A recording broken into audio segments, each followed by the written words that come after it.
Hi friends, నేను మీ సిరిని.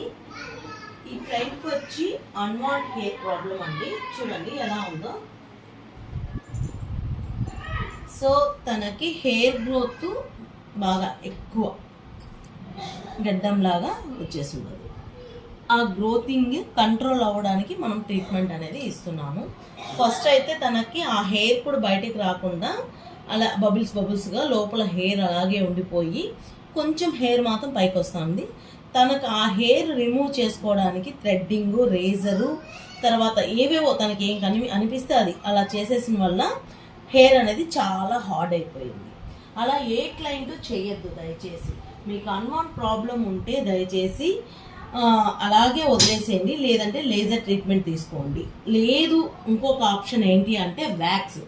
Thread అనేది, రేజర్ అనేది పెట్టకూడదు. వీటు అలాంటివి ఏవి మీరు యూజ్ చేయకూడదు.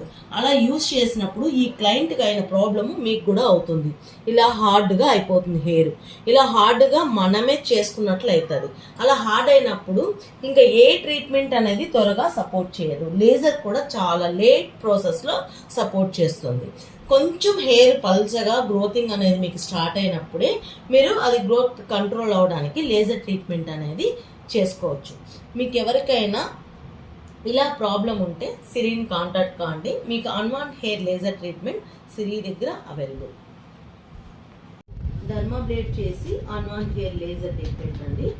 ఇలా మీకు ట్రీట్మెంట్ ఇస్తాం. అప్పుడు ఏమవుతుందంటే హెయిర్ హోల్స్ అనేది క్లోజ్ అయ్యి హెయిర్ గ్రోత్ అనేది కంట్రోల్ అవుతుంది. సో ఫుల్ ఫేస్ కూడా చేసుకోవచ్చు అండి. స్కిన్ మీద హెయిర్ ఉన్న వాళ్ళు, సో ఫేస్ మీద హెయిర్, ఫేషియల్ హెయిర్ ఉన్న వాళ్ళు ఫుల్ ఫేస్ కూడా చేసుకోవచ్చు.